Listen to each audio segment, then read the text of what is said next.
Welcome to my channel. বন্ধুরা, আশা করছি তোমরা সবাই ভালো আছো আর আমিও খুব ভালো আছি। আজকে আমার একটা নতুন ভিডিওতে তোমাদেরকে স্বাগত। আজকে একটা ভীষণ ইম্পর্টেন্ট বিষয় নিয়ে তোমাদের সাথে শেয়ার করতে চাই।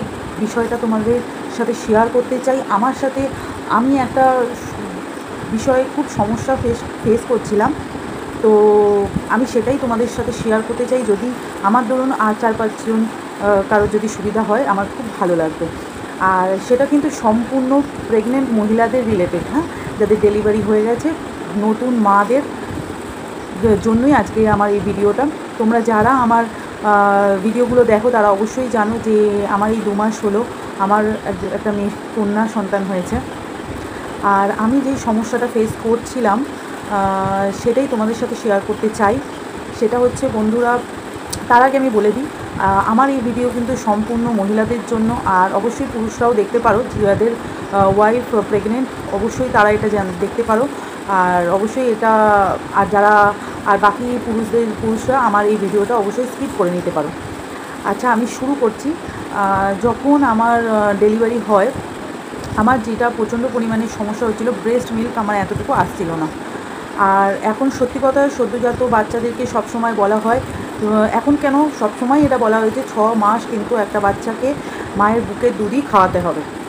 আর যেটা খাওয়ালে একটা বাচ্চার মেন্টালি ইমিউনিটি পাওয়ার সব কিছুই স্ট্রং হয়, সব কিছুই ভালো হয় তার। আমি সবটাই জানতাম, জানা সত্ত্বেও আমি আমার যেহেতু ব্রেস্ট মিল্ক হচ্ছিল না, সমস্যা হচ্ছিল, তার জন্য আমি একটু টেনশানে পড়ে গেছিলাম। আমার বেবির পেট ভরছিল না, তাকে পেট ভরে আমি খাওয়াতে পারছিলাম না। তার জন্য আমি বাধ্য হয়ে তাকে তোলা দুধ খাওয়াই, ঠিক আছে, ন্যান খাইয়েছিলাম। তাতে তার পেট ভরে যাচ্ছিলো, সব ঠিক আছে। কিন্তু সত্যি কথা বলতে মন থেকে আমি কোনো একটা জায়গায় এতটুকু হ্যাপি ছিলাম না, কোনো দিক দিয়ে হ্যাপি ছিলাম না। কারণ আমি চেয়েছিলাম আমার বেবি পুরোপুরি ব্রেস্ট মিল্কের উপরেই চলবে, এবং যেটা তার শরীরের জন্য, ব্রেনের জন্য, সব কিছুর জন্য খুবই ভালো, খুবই উপকার, সেটা আমি জানি। তাই জন্য আমি এতটুকু হ্যাপি ছিলাম না। আমি সব রকম খাবার খাচ্ছিলাম, সবজি বলো A to Z সব খাবার খাচ্ছিলাম, কিন্তু তাও আমার ব্রেস্ট মিল্ক ঠিকঠাক হচ্ছিল না। আমার বেবির পেট ভরছিল না। সারা দিন রাত কান্নাকাটি, এত কাঁদতো। আমি মা হয়ে সেটা আমি কখনোই সহ্য করতে পারি না, তাই বাধ্য হয়ে আমি আমার মেয়েকে তোলা দুধ খাইয়েছিলাম। কিন্তু আমি সব জায়গায় সার্চ করছিলাম যে কী করলে, কী খেলে আমার ব্রেস্ট মিল্কটা হবে।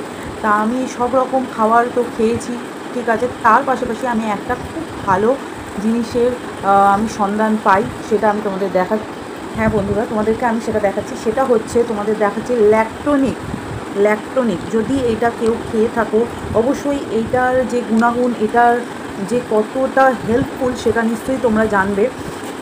আর আমি কিন্তু এটার প্রচুর পরিমাণে উপকার পেয়েছি। আর এখানে লেখাই আছে ফর ব্রেস্ট ফিড মাদার্স,